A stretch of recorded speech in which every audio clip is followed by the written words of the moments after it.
In this video, we'll explore the architecture of war, of conflict, and some of the pathways out of it. So the first thing to understand in this architecture is the continuum of sustainable well-being. So every person, every cult, every culture exists somewhere on this continuum. Now, the continuum of sustainable well-being goes from chronic, massive, overwhelming, and unnecessary suffering, all the way up to transcendent, sustainable, and abundant joy for all. It's a continuum of competency. So the first thing to understand is that biologically, emotionally, mentally, everyone wants to feel sustainably better and avoid feeling chronically worse. And that's why the continuum of well-being and our position on it correlates with the competency continuum. So what this means is that incompetent people will spend massive amounts of time, money, and natural resources to feel sustainably or chronically worse. And intelligent people, competent people, because competence correlates with intelligence. Intelligence is measured by the efficiency with which energy is converted into sustainable well-being. Competence could be the technology, the efficiency, the technology of applying intelligence. And the result equals, meaning if you take a certain amount of intelligence and a certain amount of competence and you combine them, it equals a point on the continuum of sustainable well-being. So we all want to feel sustainably better. We don't want to feel worse. Now, in low competent cults and low competent people, and the identity is the pattern of thinking, feeling, speaking, doing, and being of the individual. The we-dentity, or the cult or culture, is the pattern of thinking, feeling, speaking, doing, and being of the group norms. And every culture, every cult exists on that intelligence continuum and is able to create a certain amount of well-being for its members.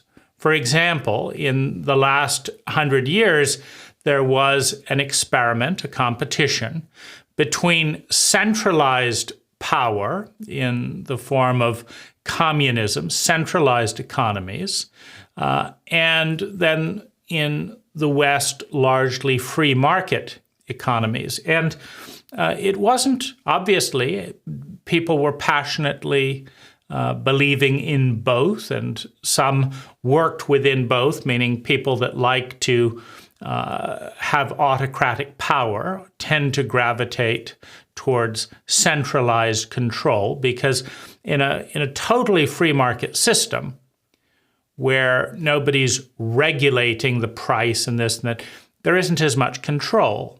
There isn't as much dominance. So there is a continuum of dominance. And so in that play out of the last 100 years or so, it's very clear that free market economies where individuals were empowered to do the best that they could within the circumstances and get on with it, came out producing more, creating more ideas, creating more technologies, et cetera, than the centralized power systems.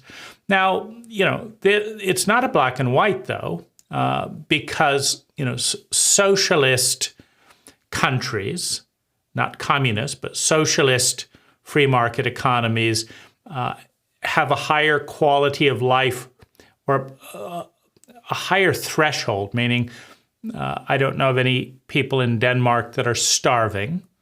I don't know any infants that are wasting away because the parents aren't taking care of them because they can't get a paid leave. So there's a certain higher threshold. but the net profit or the disposable income for the average person is a bit lower. And these are all experiments to see how much sustainable happiness is produced with which approach. And if you take communist China in its centralized form without the free market, you take communist Russia in its centralist form versus, say, the United States as kind of an example of free market economies, you see that the United States created more products more efficiently, that the average American was more productive than the average Russian in terms of what was produced, or the average Chinese under communist rule. And so that's a level of intelligence, and it's a level of competence, and it produces a certain amount of well-being. Now, there's another continuum to pay attention to, and it's the continuum of dark and light motivation. So, it is human nature to have vision, to have ideas, to cooperate. We're a pack mammalian species. We want survival, security, love and belonging, self-esteem. These are positive drives that are going forward. And this is a default nature, right? This positive drive. But there's a slice point when we're doing something in order to enjoy, to make it better, to feel good.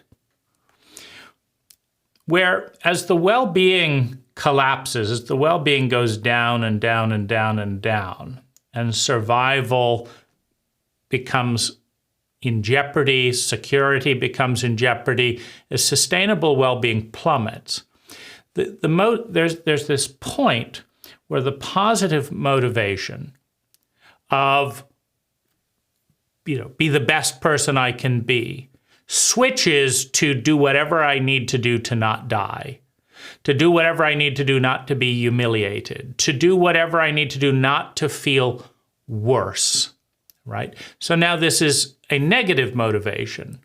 It's a orientation that is framed around minimizing pain as opposed to an orientation that is around maximizing well-being. So the motivation inverts. You could kind of look at it as you're driving forward and you're looking forward. But at a certain point, if you're being rammed from behind, at a certain point, you will switch attention to the rear view mirror. And you may still be driving forward, but you're looking backwards. And you're trying to avoid the trauma, the pain, at a certain threshold. So there is a threshold of discomfort, of pain, of trauma, where every person inverts the positive forward visionary focus and looks backward with the goal of, how can I avoid that feeling? How can I avoid that happening again? And so this is a foundation. This is a psychological foundation for, or framework to understand the foundation of war. Because if we want to look at war, and if we just look at those positive and negative foundations, one of the things that we can see is that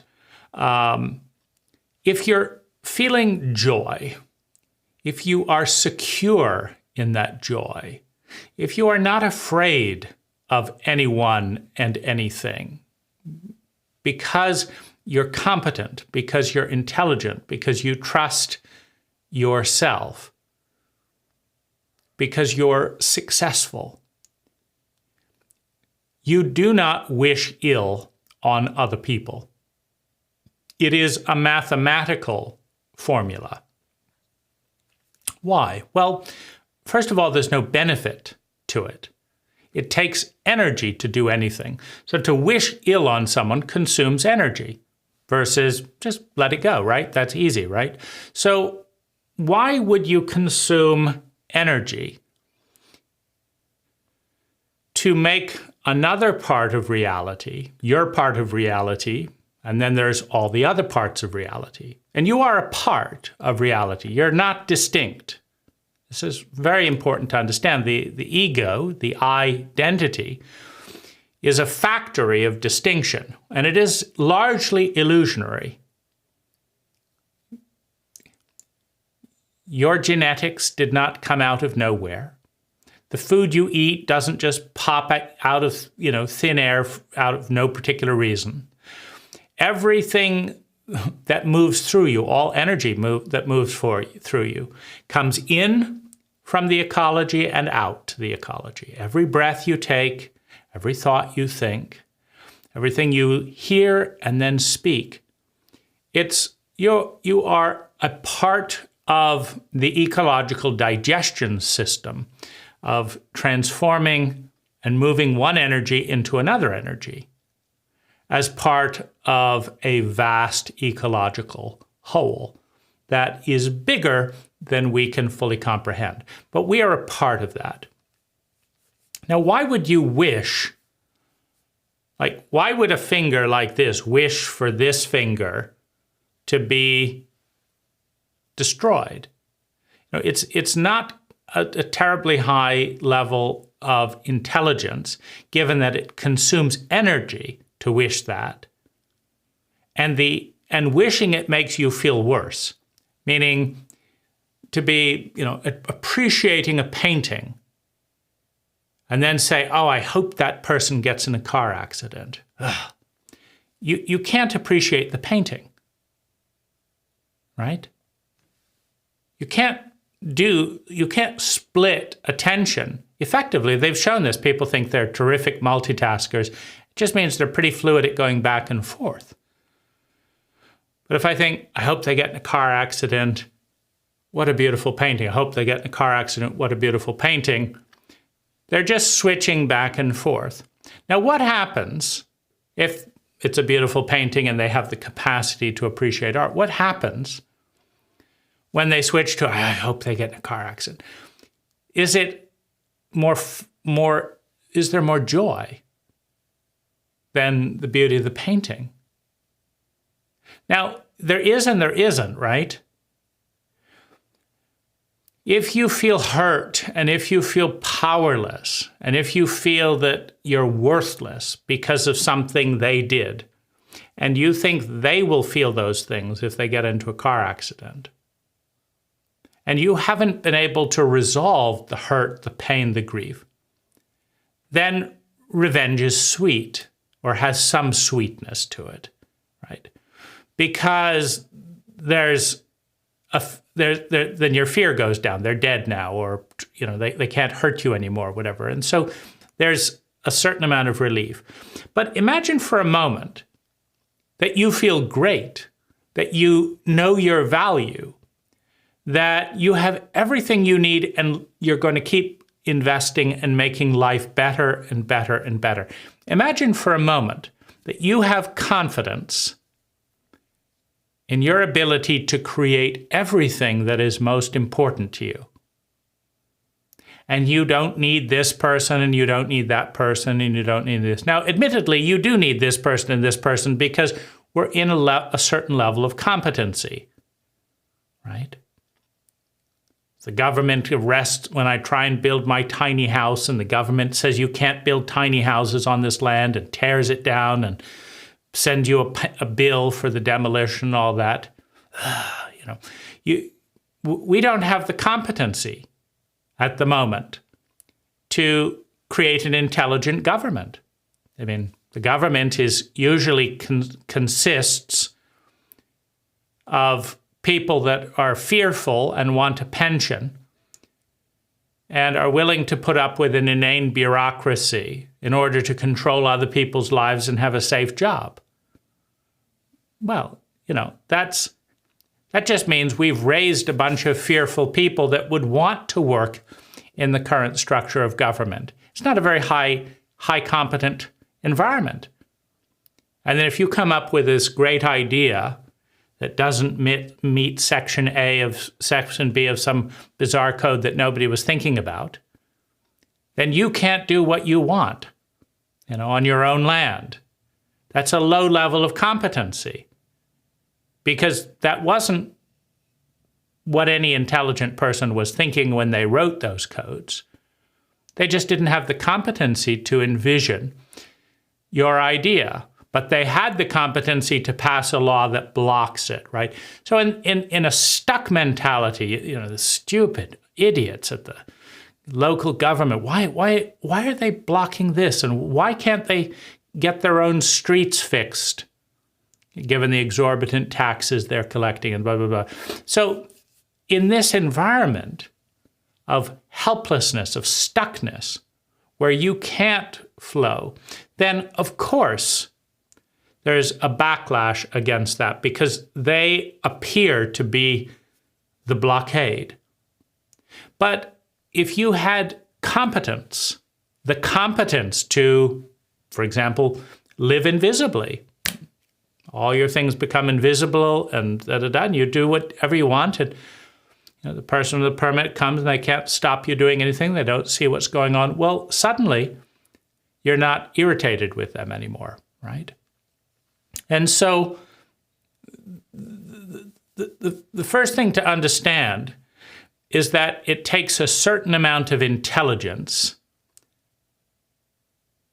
and a certain amount of practice to become competent enough to create superabundance, to create a rich and fulfilling life in which you have mastery of all that you desire. It creates a certain amount of intelligence and competence.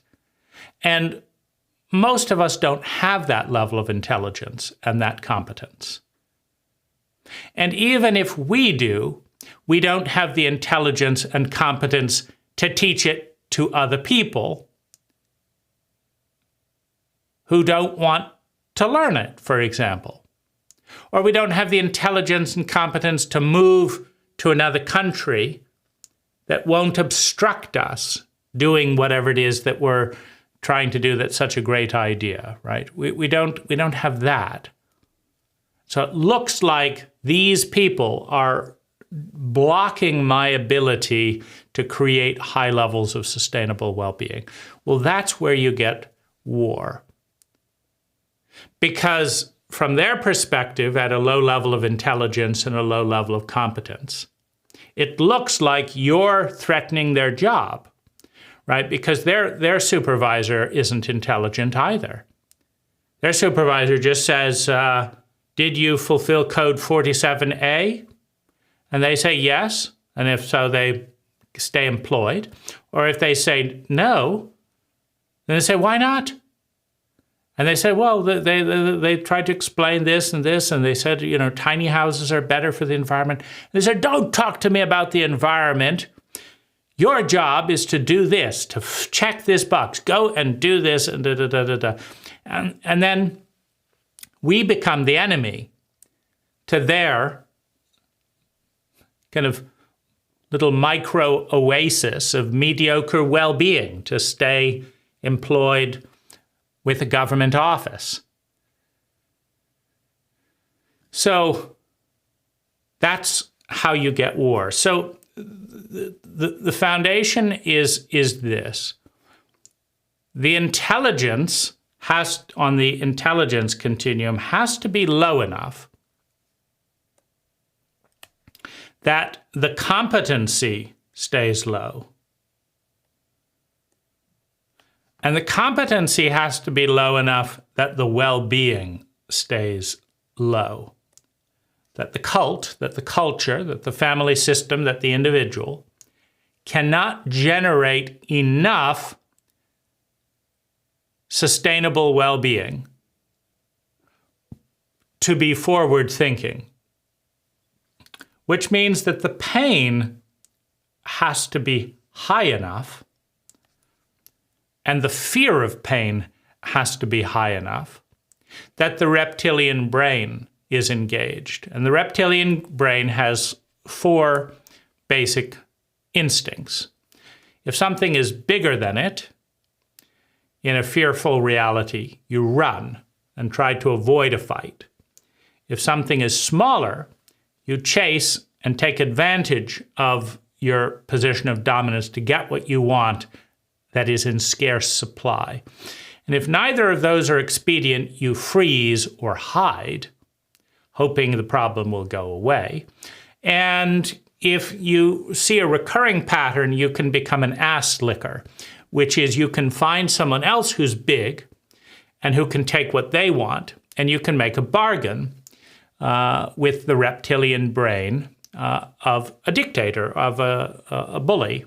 And the bargain basically says this, this is called working for a hedge fund that likes to destroy other companies. You're a successful bully in a sociopathic paradigm of scarcity, meaning there isn't enough to go around, which means none of us know what we're doing. Because let's face it, there is an abundance of energy out there.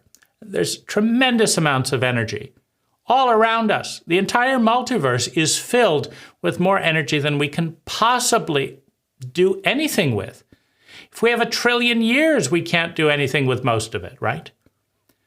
So we're surrounded by energy. But if we don't know what we're doing, we cannot generate sustainable well-being with that energy. And so we're then in pain. Then we're afraid of the pain, and the reptilian brain is guiding it. And so the please or ass lick mode of the reptilian brain is you find a bully that seems to come out on top most of the time. A hedge fund that shorts other companies into the dust, makes millions, and makes more and more millions every year, right? Just one guy doing that or whatever. Well, that person isn't going to run out of money anytime soon, and you don't have the competence to create money in a better way. So I'll help you bully other people, but you take care of me. So it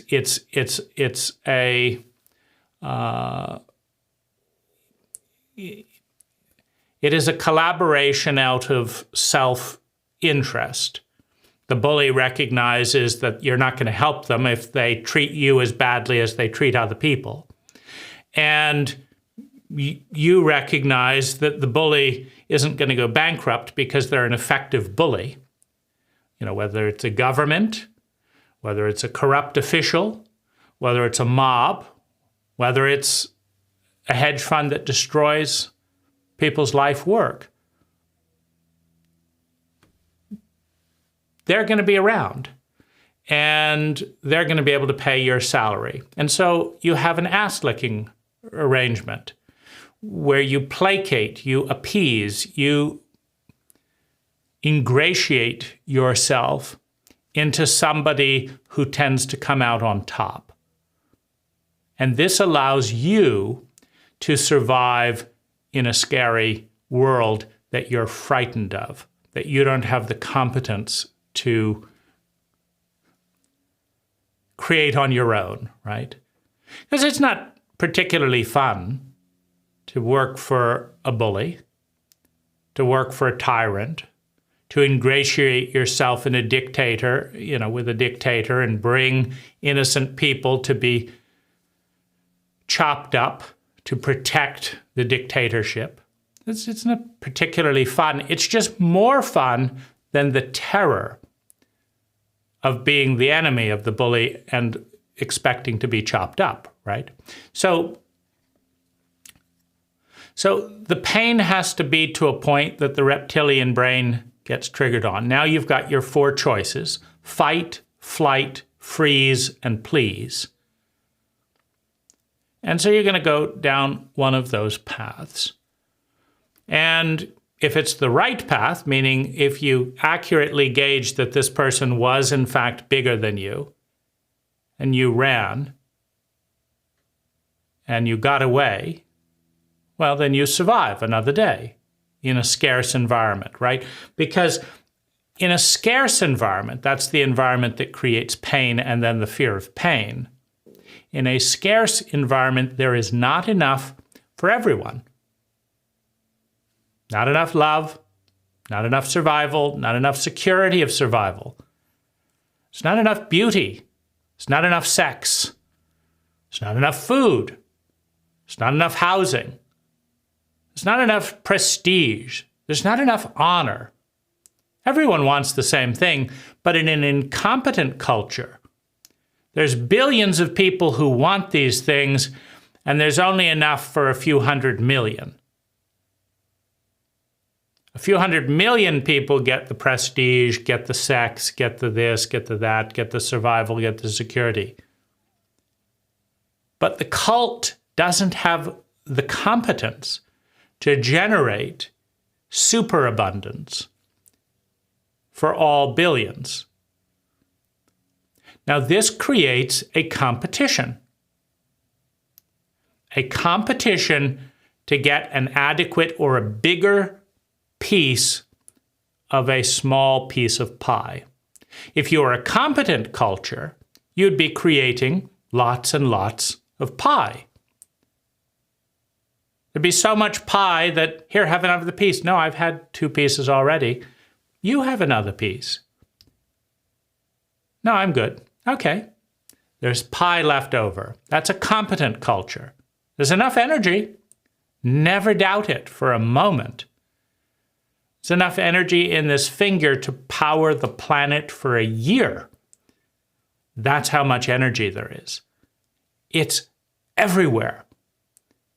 We just lack the intelligence to access the energy, number 1, and to transform the energy, number 2, into a form, number 3, that benefits us more than it costs us. And what I mean by that is a carrot has a certain number of calories in it. Now, an incompetent person, even with a whole field of carrots, who lives 10 miles away from the carrot field, will jog along to the carrot field, pick one carrot, go back, and by the time they get back, they have spent more calories jogging to the carrot field and back than the carrot has given them. That's an unsustainable system. The person that gets up at 4 a.m. to do a whole bunch of things they don't like at a time that is off of their body rhythm, so that they can get into a car that they don't want to get into and drive to a place they don't want to go an hour and 45 minutes each way, so they can do a job that isn't suitable for their talent, that they can't wait to get away from, so they can get enough paycheck to just barely go into debt a little bit longer. That's running to a carrot field and spending 20 calories in order to eat 10, right? That's not competence. It's not intelligence. But the only people that do that, the only cultures that organize their people into such a pattern, are incompetent cultures, are cultures that aren't intelligent enough to do something better. Now, there's the general arrogance of many scientists and many dogmatists throughout history.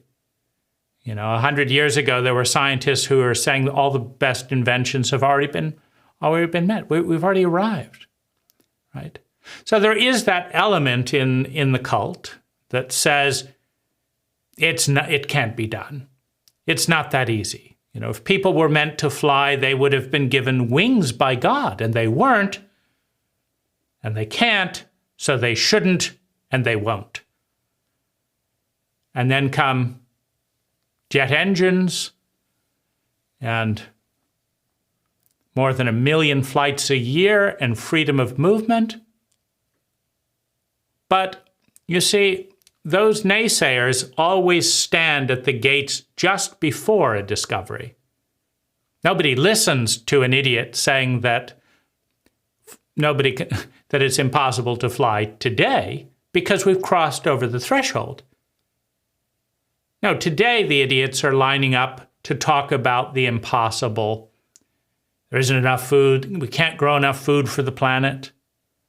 There isn't enough electricity for the planet. Today the idiots are standing at a new threshold. And idiots are just people that can't see a better way. So they're doing a painful way, a short-sighted way, a narrow way, because they cannot imagine a better way. But an idiot that tries to convince other people who can imagine a better way is an arrogant idiot. That's the idiot who's made the mistake of saying that because I can't go beyond here, because I can't invent a jet engine, because I don't have the time to devote my life as the Wright brothers to flying and building big planes and proving, I've got a job to do. I can't do this, so everyone can't do it. So that's the difference between stupidity, which is just not being able to see something, and there's no, we're all stupid to one degree or another. And arrogance, which says that because I'm stupid today, and because I'm stupid, everyone must be stupid for all time. And we can never get to the point where there's enough of this, where there's an abundance of that. Because I have blinders on, it's impossible. And, thankfully, it's always a distinct minority. This is why intelligent groups treat their minorities well. Because the next innovation, the most powerful insight, the greatest technology that has yet to be discovered, will always be discovered in a minority. It will be discovered by a minority that has a minority perspective, meaning a different perspective. Otherwise, it's a majority perspective. And a cult that hates itself, that fears the future, will try to crush, silence, stampede, avoid the gifts of their minority until they absolutely can't compete without them. Right? And so this is an important, protocol. It's an unfortunate process in a fearful cult such as our own. Luminous change and possibility is always met with fear, uncertainty, doubt, skepticism, and arrogance. It's really fun. We can watch Bob Lutz embodying this with the emergence of Tesla Motor Company as a company that transcends the oil paradigm, the dealership paradigm, the screw your customers and make as much money at their expense paradigm, the centralized control paradigm, the fixed thing where everything has to be fixed by taking things into the shop, the fixed paradigm. You have the general status quo paradigm that the big players out there have already figured it all out, that there can be no new newcomers. They're going to fail. They're going to fail. You have the majority of Wall Street, including people like Bill Gates, who try to promote the environment in other ways, shorting Tesla, making it the biggest short position in the history of the stock market. Meaning more bullies ganged up on Tesla to try and crush it by betting against it At a governmental level, you have the SEC trying to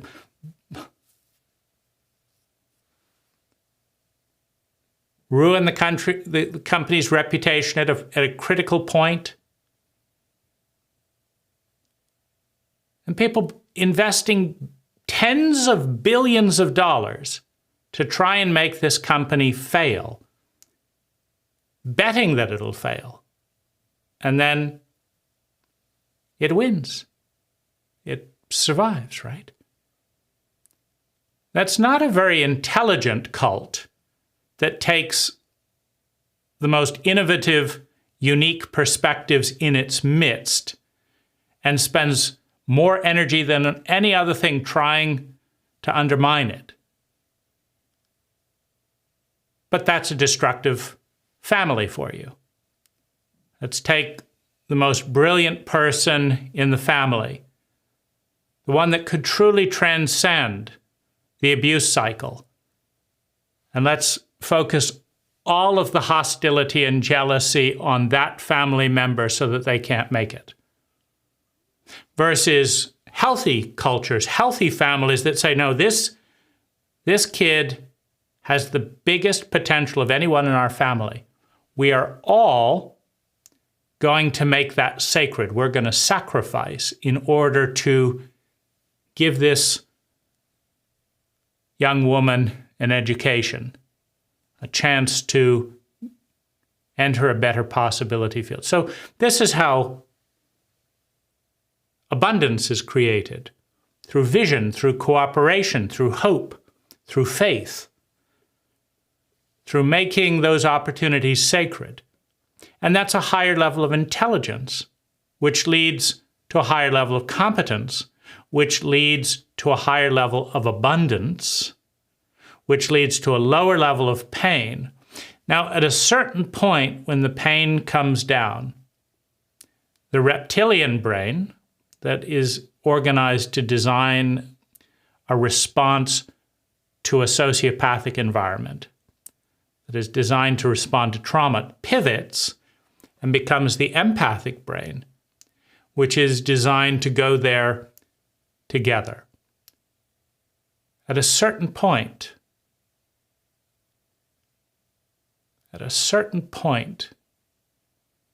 the empathic brain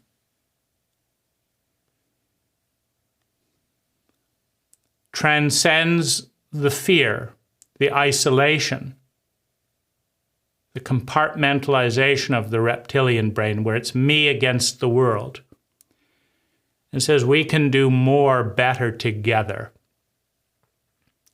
At a certain point in that competency increase, abundance increase, and pain decrease, the empathic brain becomes predominant. The empathic operating system gets the most blood. And an entire new level of abundance is reached. But until that time, meaning when there are large segments of the population who are in so much pain, in so much shame, in so much trauma, and so much fear of the future, that their empathic brain shuts down, that their sociopathic brain, their reptilian brain, gets blood. And it becomes a competition between hundreds of people to get one piece of a small pie. Now, you can be very competent as a competitor, right? Look over there. And then you grab the pie, right? You can be deceptive. You can be, spend days training in weights and say, do you really want to be smashed to bits? I'm taking that pie, right? You can become a bigger bully. You can ally yourself with a bigger bully. And there's a whole continuum of intelligence. There's a whole continuum of intelligence when you're in massive amounts of pain, determined to compete for scarce resources, to kill if necessary, to steal if necessary, to lie if necessary, to hurt, to bully, to intimidate, to get the small offering that an incompetent, unintelligent, sociopathic cult has managed to produce, right? Now, in this world, the fat cats, the alphas, are the ones that lie the most effectively, that donate the most money to corrupt politicians, that write the laws that make sure they pay the least taxes but get the most benefits, that do the best bribing and don't get caught and get hundreds of millions of dollars of public money that they have no business getting other than that they were the one that paid the highest bribe. And trust in the system deteriorates, and civil war and rebellion and revolution destroys the corrupt as well as the competent elements of the system. And now there's no trust and there's no system at all. And the poverty goes even lower, right? If you cannot perfect a system, but you just destroy it, it's identical to going into a factory that's wasting 50% of the soybeans, meaning farmers from all around come in and put the soybeans into the machine, and the machine mangles and gets grease, and then half of the soybeans have to be discarded. And somebody complains, come on, we can do better than this. And the engineer says, no, this is the finest machine that's ever been built. Can't be done. I've looked at it. I can't see how it can be done. It can't be done. So shut up. And at some point, farmers, upset that they're losing half of their soybeans, smash the machine, loot the office, take the money, and say, you know, down with the corrupt machine. And now there's no machine to process the soybeans. And so 100% of it has to either now be done by hand, which means there isn't enough time to have as big of a soybean farm, or it all rots because none of it's getting processed. So, you know, the blind revolution, blind rebellion, blind criticism, where you can see that there is a problem with the system. And your plan is basically, we'll smash down all the factories, all the power plants, break all the cars, knock over all the skyscrapers, shut all the schools, empty the prisons, and then, now that we're starting from ground zero, now we'll come up with a plan. And it'll be a much better plan. Believe me, right? Just trust me on this. Smash everything down. Now we'll come up with a better plan. You know, 90% of the time, you just get a worse system overall that fixes a few of those problems that you could see clearly, but creates a whole bunch of other ones that you didn't have the skill to figure out. Because if you did, you wouldn't have had to have a bloody uprising. The most competent people, the most intelligent people, create a parallel reality and are intelligent enough to avoid the many pitfalls of ignorant and fearful people that are frightened of change. They understand it. Okay, you're one of the many who is frightened of change. I hear what you have to say, but I'm not going to live a stupid life just because you're blind and can't imagine that anyone else can see. I'm not going to do that. And so the most intelligent people build a parallel model of reality, number one. They publish the data, they publish the design, and then you still have the resistance and the fear. If you watch this, this is why it's such a wonderful example to watch SpaceX and Tesla, and just watch them carefully for 20 years. Because in that process, you see what a parallel system is, right? Elon didn't send a bomb to blow up Toyota, even though he knows that electric cars can be better, more efficient, or better for the environment, even though he knows that the Toyotas of the world are killing 4 million people a year with respiratory diseases, with the organic matter that's brought into the air with fossil fuels. 4 million people killed every single year. But it takes a lot of work, takes a lot of intelligence to create a parallel model of reality and digitize it, measure it. This is how much money we spend. This is our profits.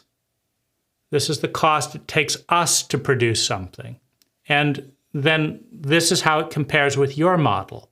Here's how much it costs to operate a Tesla on electricity. And then here's the solar system that we're going to use so you can charge your own car. And here's the system so that you can power this. And here's the charging system, right? So in other words, someone who's highly competent and highly intelligent can slowly demonstrate to a fearful and incompetent world that there is a better way and this is what it is. You see, and now you don't have to blow up the factory. You don't have to put banners, Toyota destroys the world with global warming. Because as soon as leadership in Toyota understands that Tesla is and will make more money, is and will make a more reliable car, that people want more, Toyota will change voluntarily or go out of business. You see, but that takes real competency. Not just the competency to point out that that's wrong and that's wrong and that's wrong and that's wrong and that's wrong and that's wrong, which it is. But the competency to form an alternate vision. The competency to put that vision into a plan that enough people can believe initially to fund it and get started. You can't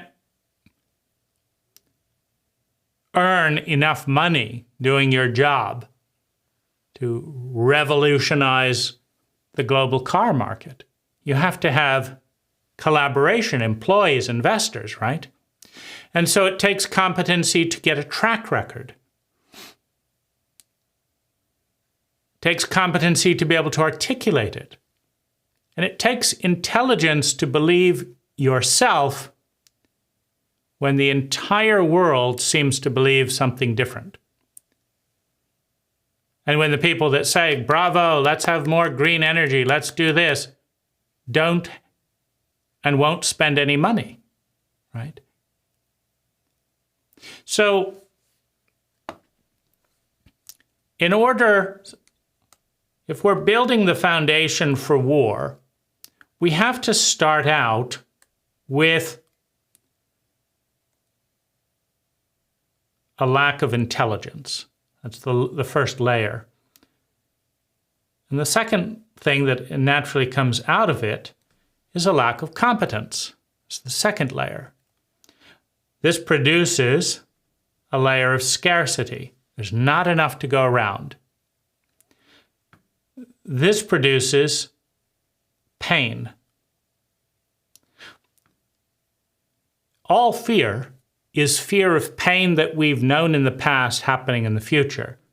So the pain that does not have a competent answer becomes fear of pain.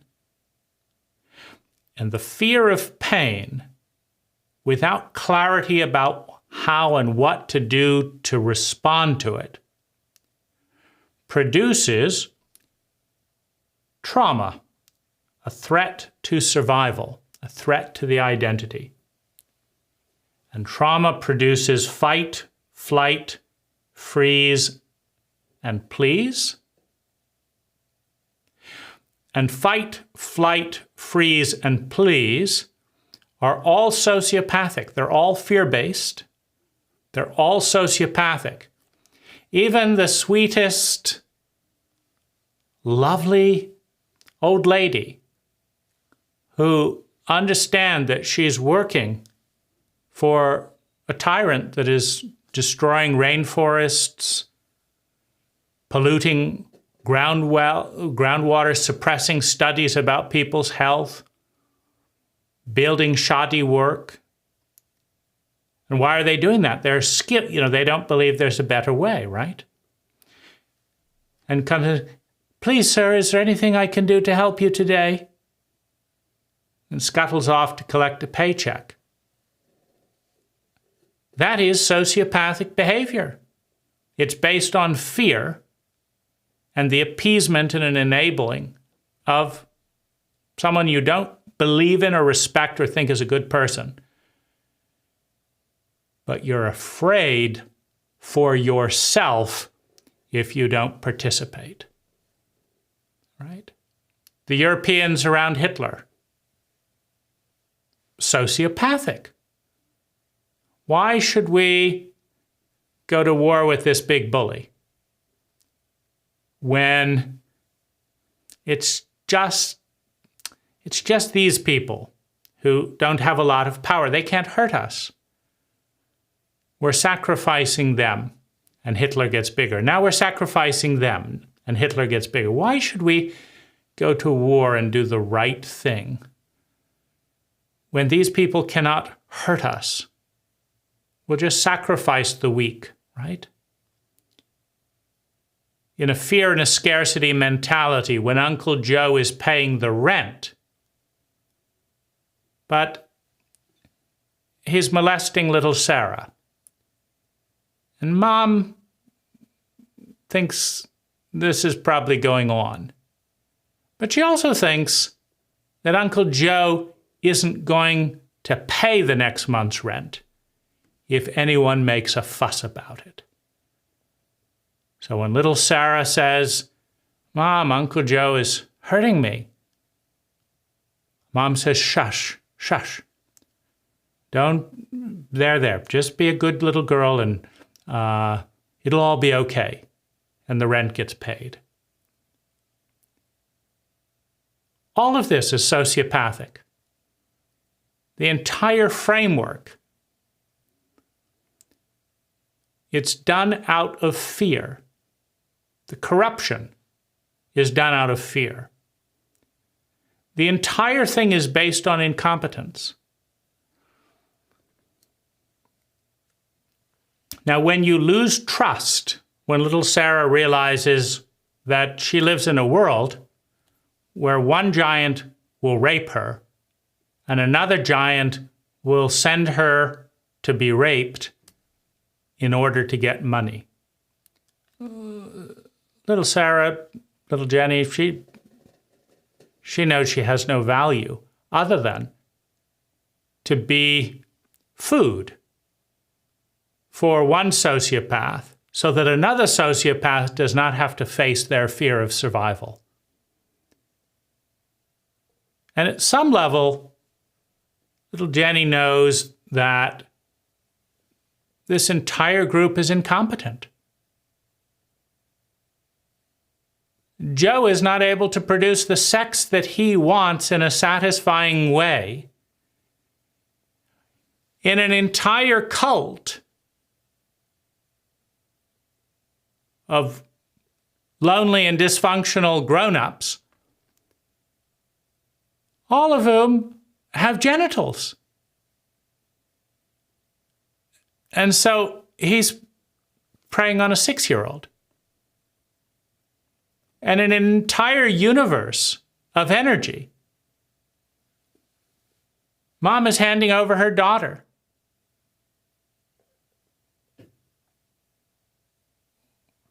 You know, why not offer herself if we're going to have prostitution in the family? Come on, Uncle Joe. Cut it out with my daughter. Here, you want to fuck? We're obviously for sale in this family. Why don't you have a slightly larger pussy where you don't have to do so much damage? You know? A little bit of courage, right? But if mom finds Joe disgusting or doesn't have the courage to admit that in a cult of incompetence, in a cult of pain, in a cult of scarcity,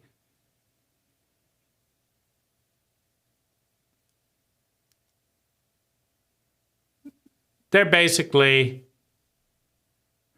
ignoring the gifts, the many gifts within the family system. The cult is ignoring those gifts. The family is ignoring those gifts.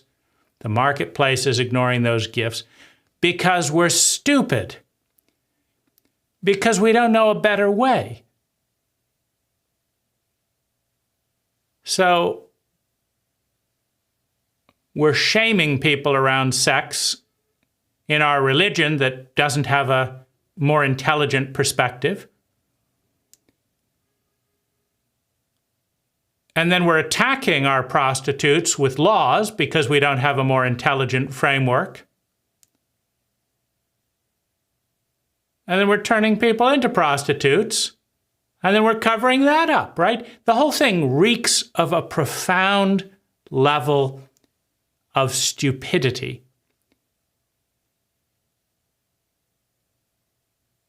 But nobody wants to be stupid. We have to find another way. We have to find a more competent, a more intelligent way. And obviously, we're not learning that in school.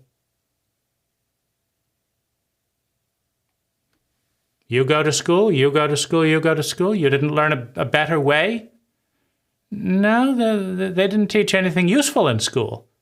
Well, how dumb do you have to be to ask children to go to an institution where they don't teach anything useful?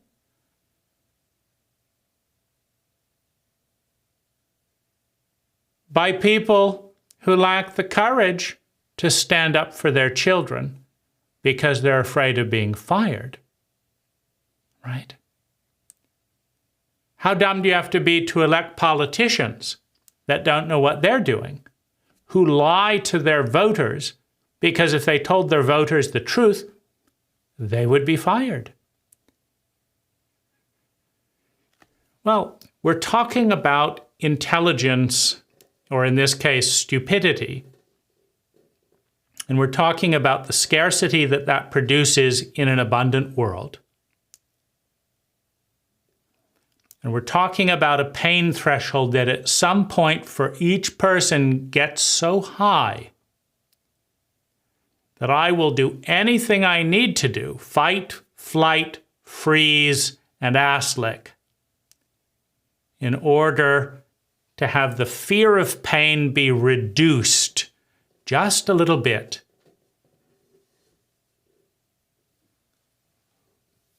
And get through the day. Now, when the injustices, when the imbalances of power, when it is revealed how much government graft there is, how many priests in the Catholic Church are pedophiles, how many Virtuous women are cheating on their husbands. When all of this comes out, right? When it comes out, there is anger, there is hurt, there is frustration. It's not fair. But the question remains, is there the intelligence? Is there the discipline? Is there the love? Is there the courage to create a better way?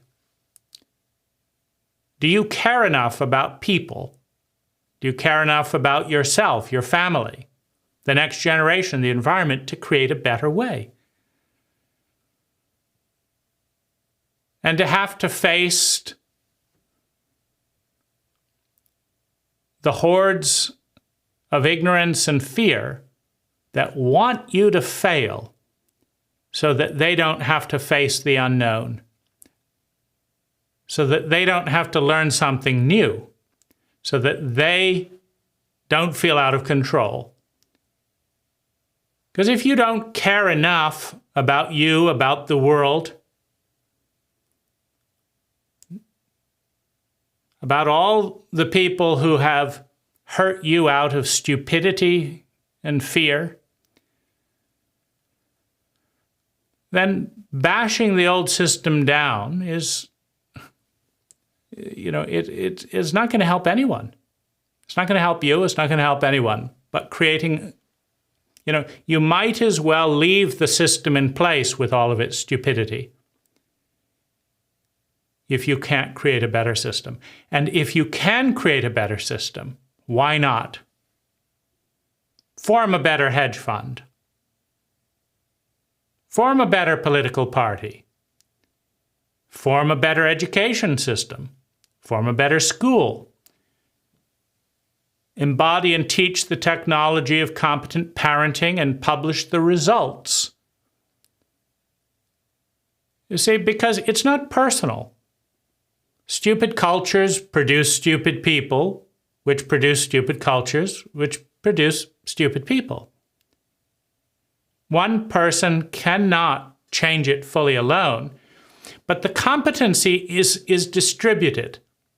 Now you can say this is a luminary genius. Really? Then why haven't they taught all the stupid people to stop fighting them? They're obviously not that luminary. Meaning I obviously don't know what I'm doing. Because despite understanding more efficient ways of doing things, I lack the competency to get that across in such a way that people want to do it. Now, what is that? That's incompetence. You see, if people could have certainty, that's what everyone wants. If I could have a guarantee that I could do the better way and I wouldn't be hurt and I wouldn't be humiliated and my secrets wouldn't come out, I wouldn't lose my job, my husband wouldn't leave me,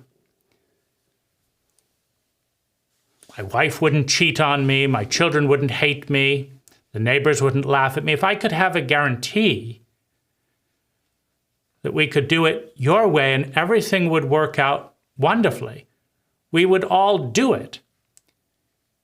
But we're too stupid to see that for ourselves, and you're too stupid to show us clearly enough in a way that we can believe. And between the two of us, we're too stupid to guarantee the result. In the change from one place to the other, from one identity to the other, from one technology to the other, some people are going to get laid off at GM.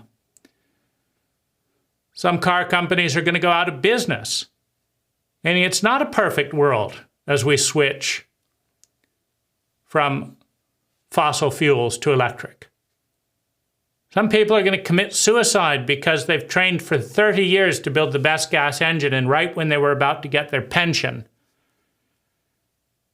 their incompetent chairman took a golden parachute, sold out the pension funds, and left the company because they were incompetent to compete with Tesla.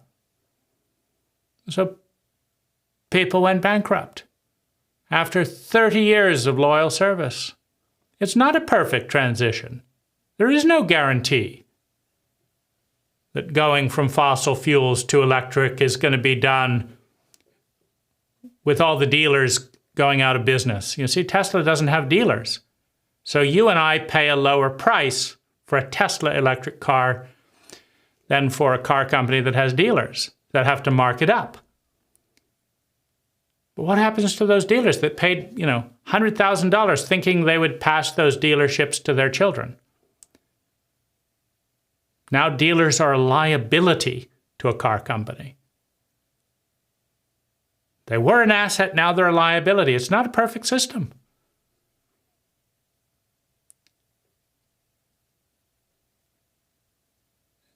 And if I lack the competence to show you a better way, and you lack the competence to see the better way, and so we keep the old way that's stupid, the old way that produces a tiny little pie that is fought over, rather than an enormous pie that's too much to go around. The stupidity is all around.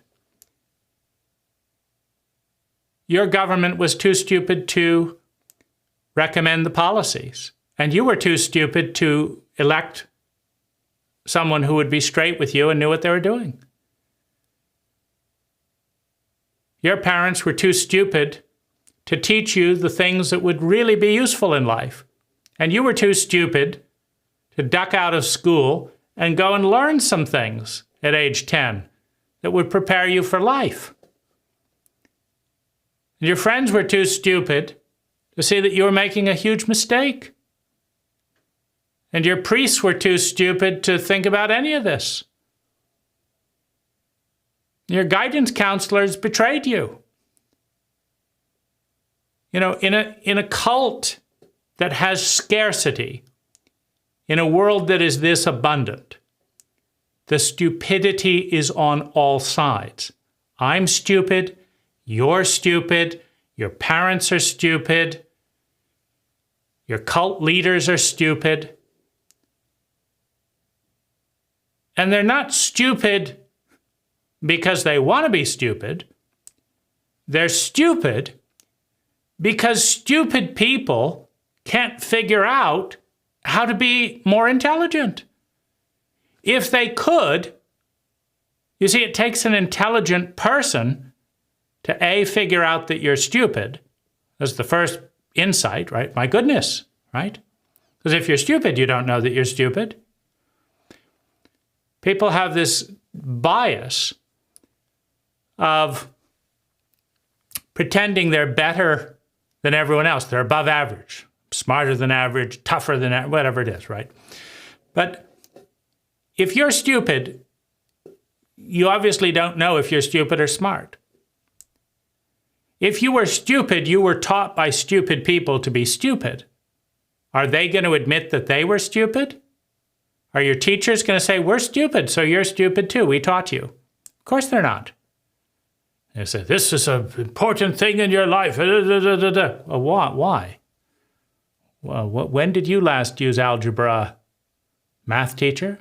Well, to prepare your test. Okay, other than wasting my time, when did you do this, right? 80% of how we spend our time in high school does not prepare us in any way for life. In fact, 80% of it is a decoy. It's pretending that once you grow up, you're going to sit in a room grouped by age and listen to some fool who doesn't have the decency to admit they're a fool, and you're going to do whatever they say that has nothing to do with your life. And that's not how you're going to spend your life. So, obviously, stupid people cannot teach people to be smart. But can they at least admit that they're stupid? Not usually. Particularly if they have no hope of intelligence, they don't want to admit it because stupid people shame people for being stupid, right? See, in a shame-based cult, this also is a very important foundation for war and competition. Because in a cult that pretends that it's virtuous, but is too incompetent to create superabundance for each of its people. And I'm not talking about 3 PlayStations. I'm talking about an intense level of confidence that every person can survive, meaning they have a warm tent to sleep in, a lovely motorhome to drive around in, whatever it is, that they have the food, the heat, and a safe place to sleep that they want, that they need to live, that they have access to medicine. That's called survival. And security just means that it's not going to go away anytime soon, which it won't unless you're surrounded by idiots. Which, unfortunately, it might, right? Love and belonging. You don't need Nikes. You don't need Gucci handbags. That's not the need. Fine, have them. But do you know how to have a conversation that leaves you feeling completely and totally loved with anyone on the world? Anyone at all? Right? You can have a million Gucci handbags, but you haven't met your need for love and belonging in a cult that doesn't teach us in school. So you're not meeting your basic needs. Do you know how to create self-esteem? In a country of people who hate themselves, who are billionaires. Yes, they know how to create billions. They just don't know how to create self-esteem.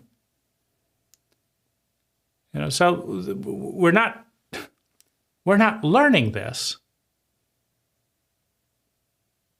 in school.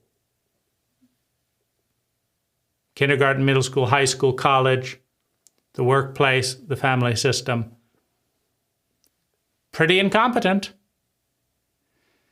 So, when you create scarcity and you do not want to admit that you're stupid, you have to create a scapegoat.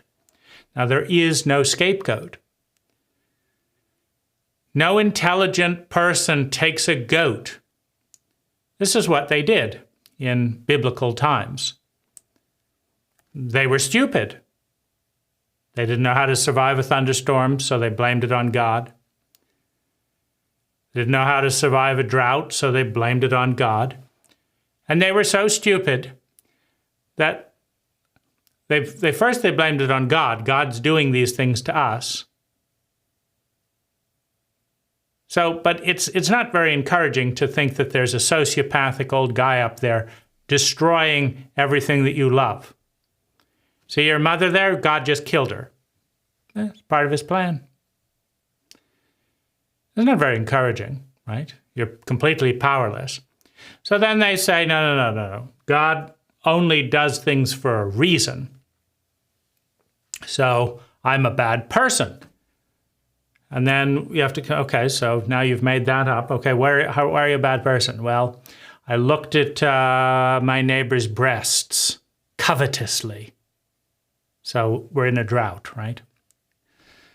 So, but I don't want to be punished, right? So the other thing that is linked into an incompetent thing is that you shame people for not knowing things and for being stupid. Now, we're all stupid. Getting a degree, interestingly, if you have 2 or 3 postdoctorate degrees, you are more likely to be depressed statistically than the average person who has no degree. Well, something to think about. If intelligence is measured by the efficiency with which energy is transformed into sustainable well-being, and you spend massive amounts of money and energy getting a bunch of degrees and are less happy, certainly something to look into. What is the reason for that? Is it unhappy people want to get degrees? Is it people who figure out what's going on become unhappy? Or is it people keep being promised that if you get another degree, all things will open up, and they feel disappointed and upset? Now that they've got 4 of them, they have no belief or confidence in the lie that getting another degree will somehow make life worth living. Certainly worth looking into. But the idea that the pain is happening because we're bad rather than that we're incompetent, that we are bad rather than that we just don't know what we're doing, is a belief that correlates incompetence and punishment. Meaning there's a guy up there that wants to kill you because you pissed him off. Meaning God's a sociopath. And he's going to kill you unless, you see, every sibling in a sociopathic and incompetent family with scarce love and scarce resources learns to try and put the blame on another sibling. To find a scapegoat, that all mom's rage can be blamed not on herself for having 5 children without knowing what she's doing. No. That would be responsible. That would be competent. To look at, why did I have 5 children when I don't know what I'm doing and haven't taken a single session of competent parenting? Why? I just did it because there weren't any condoms laying around. Seems a bit dumb. I guess it is, right? So everything that goes wrong in the family is my fault, right? There wasn't enough food, this and that. But I don't want to admit that, and I don't want everyone to blame and punish me. So in cultures that punish people for their stupidity and blame them, then there becomes a big game to see who can be blamed. And it's very easy to set people up. This is the biggest game in politics and all that. It's not very good politics, by the way, to go to a majority of the voters and say, you're all very dumb, and you have been very dumb for a long time, and you will continue to be very dumb. And so the only people you will elect are the people who lie to you and say things that sound nice, but that aren't true. And so I felt like getting elected because I want more attention that I didn't get at home. I'm in a scarce culture that didn't give me the attention that I want. And the only way you're going to elect me, all my advisors tell me, is by lying to you. And so I'm going to lie to you. And, oh my, you've elected another liar. Go fuck yourselves if you haven't figured this out. Well, see, I'm not going to get elected if I tell that because it's true. So if I want, so I have to choose between, so then I have to come up with a scapegoat. So why is the economy failing after printing lots of money and giving handouts and nobody doing any increased productive work? We didn't invent any new technologies. You didn't work longer hours. You didn't eat better food and have fewer sick days. So the economy is worse. It's that simple, right? No, we're going to blame it on the Democrats. We're going to blame it on here. We're going to find someone and they'll resign, right? And so once you start a protocol of blaming one person or one group or one factor or blaming God or whatever it is, or blaming yourself, to cover everyone else's stupidity who doesn't want to admit that they're stupid, then you've got a scapegoat protocol. Now, some people want the scapegoat because they pity their parents or their whatever, and they say, it's all my fault, Mom. You know, if I wasn't such a bad girl, you wouldn't have to be a cocaine addict, right? It's my fault. Right? So you have some of that where it's invited. It's sympathetically, someone has to be the scapegoat. But usually it's the person who is the most innocent and can't defend themselves and is set up to be the fall guy for the whole system. And then we punish them. We beat the shit out of them because they weren't smart enough to figure out that we were setting them up subconsciously in covert and overt ways, and we're blaming a goat. You know, that's what a goat is, a scapegoat. You go into the herd of goats, and you decide that one of them is going to be stoned to death. You really think there's a scientific method to picking which one? That one's a black goat. He's got more black than all the others. Look at his evil eyes. Okay, you're the scapegoat. Fine. Come on. Everyone gather round.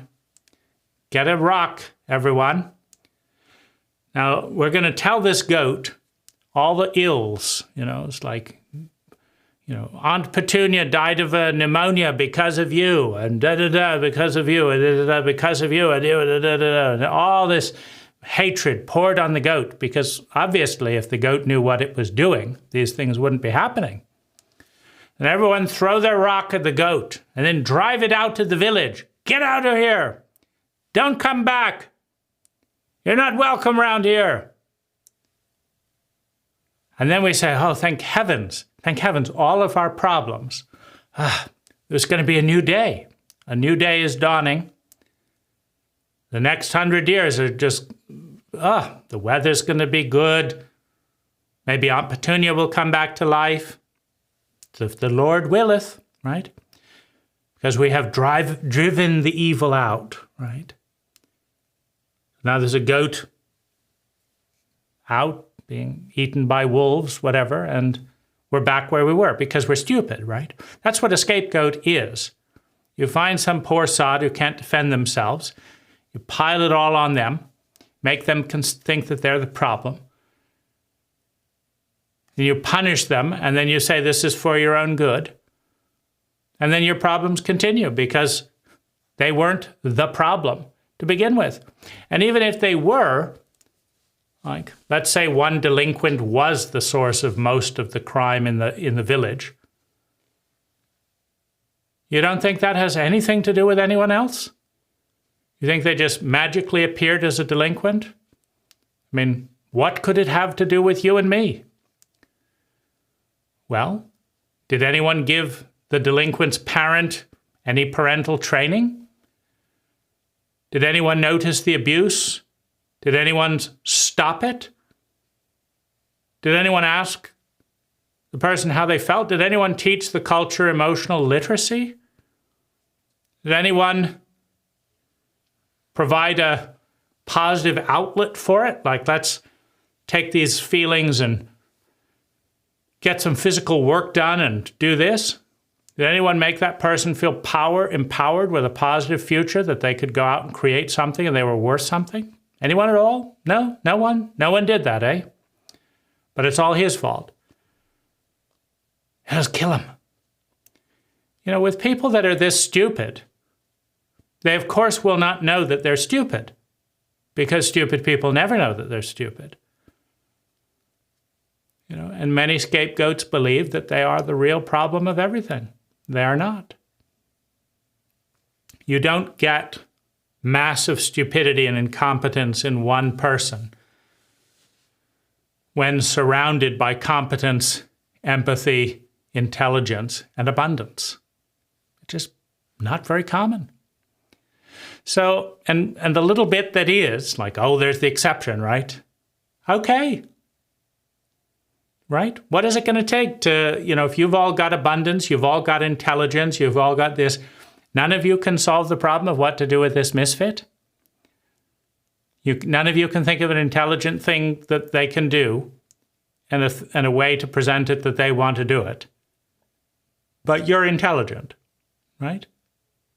You know, when something really stupid happens, everyone is involved. When something really smart happens, everyone is involved, because everyone has to cause it or allow it directly or indirectly, or it doesn't happen. So we're really dealing with the competence level. And the bottom line is, it's up to us as individuals to, one, acknowledge that we're stupid, 2, to not shame ourselves and punish ourselves for being stupid, because that's stupid. 3, to acknowledge that we're stupid because we're surrounded by stupid people and have been surrounded by stupid people for some time, with very little counterexamples. And 4th, to understand how we're stupid, how we're spending time, money, and natural resources to make things worse. That's stupid. And how we could redirect piece by piece some of that time, money, and natural resources to make things better. That's intelligent. And then better still, that's more intelligent. And better still, that's more intelligent. You never stop being stupid. You're never completely intelligent. It's a continuum. So your job is just to pick some areas where you're particularly stupid and transition those areas to an area where you are relatively intelligent. Relative to what? To your past stupidity and the stupidity of other people. Well, now you've made a little bit of progress. Your job is to pick that. And if you do it well, you will have more abundance. Hooray! Hooray, right? If you have more abundance and you apply it usefully, another Ferrari probably isn't going to do it, right? But maybe learning how to love and be loved by your wife, or how to pick a wife capable of loving and being loved, one or the other, right? Maybe that's going to bring about some increased well-being, some increased happiness. And maybe when you're happy and aren't so bitter, you'll spend less energy trying to seek revenge. And that gives up more energy to create more abundance and more happiness. And maybe when you're more abundant and happy, people will want to learn from you because you actually have something worth teaching, which is how to be happier with less energy. Smart people, at least, will want to learn from that. Stupid people, of course, will not have the intelligence to understand that that's good to learn. But pain will teach them eventually, over enough generations. Everyone wants to feel better. They don't want to feel worse. If they realize eventually that enough statistical data comes out, they get the message, they're going to try and copy that. So that's the real challenge. That's the way out of war. Intelligence, competence, massive amounts of abundance, deletion of shame, blame, and punishment, accountability, your action created this suffering, useful to know if you don't want to create more suffering, to try and account for things so that we have a basis for making decisions. But the person who has all that they want, that can independently create all that they want, that has confidence that they can create all they want, doesn't want revenge, doesn't need revenge, doesn't waste time, and is happy and delighted to share some of the knowledge, some of the memes, some of the viral patterns of thinking, feeling, speaking, doing, and being that leads to other people doing more of the same. And I'm just like you, a fool on that journey.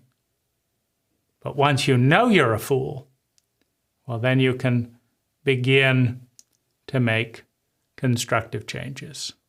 Thank you.